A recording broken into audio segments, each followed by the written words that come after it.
Well, look what the cat dragged in today. I'm not kidding either. You can see on the faceplate how dirty that is. Can you tell? Is it brown or black? Well, it's brown. We've got a brown Pro in today. Doesn't have a colored light jewel for the pilot light. That's missing. And check this out. That grill cloth is supposed to be brown. I know it's kind of hard to tell, but boy, is it dirty. Oof, terrible. And you don't know dirty till you've seen all of this. And check out that cute little handle repair job. They left the leather strap holders on, but put a newer replacement handle underneath them. Boy. And then we've got, Parlier's Music Company in Bakersfield, California. That's interesting. Straps aren't too rusty, but rusty they are. Faceplate is plenty dirty, which only describes, kind of partially, how this amp smells. It's clearly been stored in a high humidity area, and it hasn't been touched in years. You might be able to make out the tube chart is stamped KA. It's January 61. And this is a 6G5 Pro amp.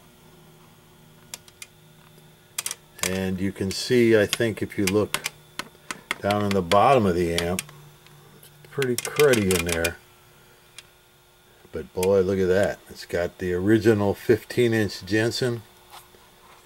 Dirty as hell, of course, because the whole thing is. I've already removed the upper back panel that had flat-bladed screws holding it on. Obviously they're bad. It's missing 3 tube covers. I've already pulled the power tubes and we're testing those. Nice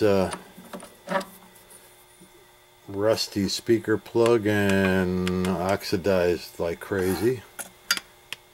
So we've got some things to check out here, but folks, looks like we've got an original 61 Pro that hasn't been touched in quite a long while. Alright, so we've got the chassis out, and let's see what we've got here. No stamps on the transformer. That's unusual. The choke is a 606-048, 48th week of 61, or 60 I should say, which kind of coincides with the January 61 date stamp. And the output transformer 606, it says 715. So sadly we've got a replaced output transformer.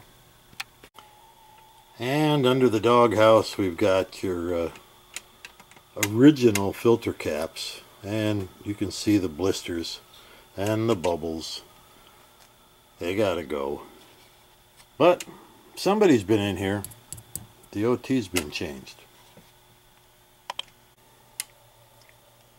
Oh my god.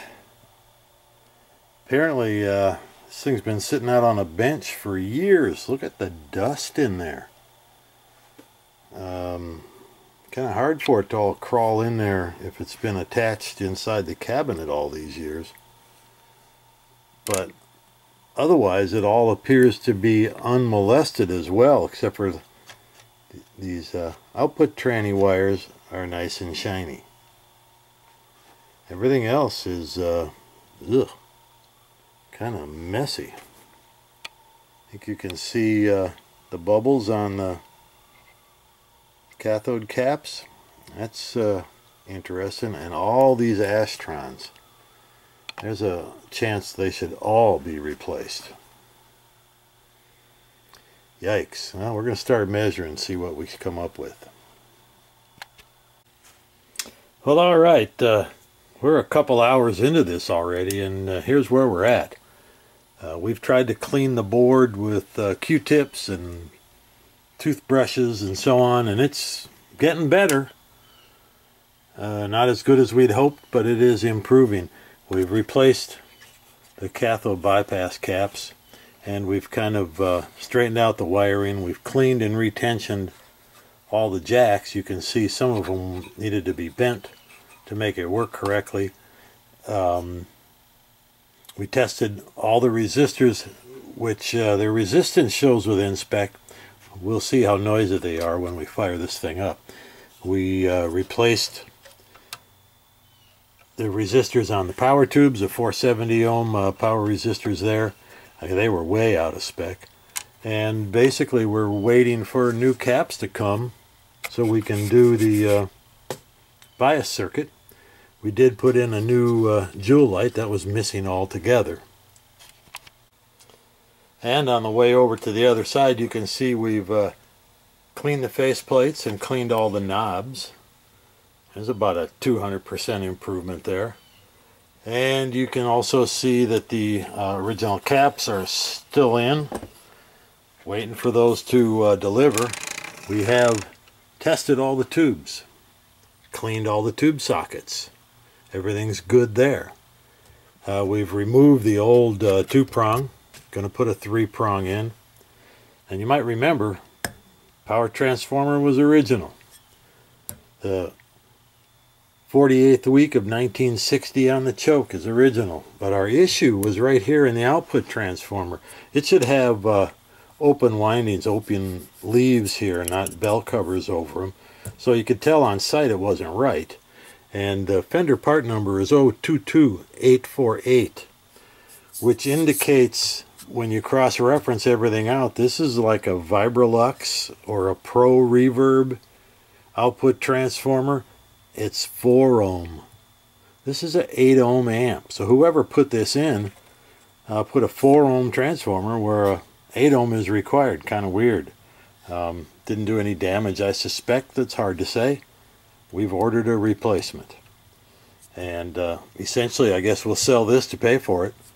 And if we can find an original replacement, we'll keep looking for sure. But right now, we've got one coming. And that's about where we are electronically, waiting for parts. So our caps came in, and our replacement transformer came in. So we can get started on this. We're going to put the bias caps in up here and go from there. Well, and I wanted to show you, you remember the tube chart on the inside of the cabinet said this was a 6G5 circuit, and we can kind of prove that right here in the bias board. And we've removed the 8150 caps that are in there, and sure enough, it looks right. That's a 56K resistor, just like it says on the schematic. We took the two 8UF 150s out that are shown right there in the layout of a 6G5. However, when you go over to the normal channel and look at the circuit board around there, and then you come back to the layout of a 6G5 and look at the circuit board, you see how, for example, it shows the two 68K resistors on the board. Nope, not there. They're up on the jacks. We turn the page of our little book to a model 6G5A, and it has what we have. That's what our circuit board looks like. However, you get to the bias board, that's not what we've got. So what we have here is kind of a hybrid. It's not a 6G5 and it's not a 6G5A. It's a little bit of both.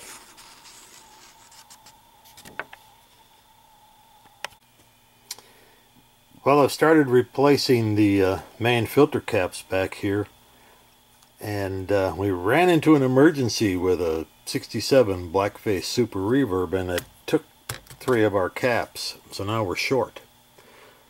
So while we order those three, we're going to go back and replace this 4 ohm output transformer with the 8 ohm transformer that's specified. There, now isn't that beautiful? We got the new transformer installed. And doesn't it look good on this side? On the other side, not so much. We've got lots of extra wire here from the primary side. We've got the extra 4 and 16 ohm taps from the secondary side. And we do that for a couple of reasons. First, if we don't like the transformer, we might could use it in a 4 or a 16 ohm 40 watt amp. So we're going to leave this for now. On the primary side, you need to leave extra wire. And that's because if we cut the wires to fit and we find out that the transformer is wired out of phase to the color code, or the amp is out of phase to standard, or whatever it is, and we needed to reverse these wires, the blue might not reach the brown, or the brown might not reach the blue if we cut the wires to fit. So we have to wait, fire it up, see what we've got, then we can make the final cut. Well, here we are. You can see a pile of Astron capacitors, or new 3-prong. Yeah, so we've got the output transformer put in, and we started testing caps in this circuit. And pretty much every one we tested was leaking, passing DC when it's not supposed to.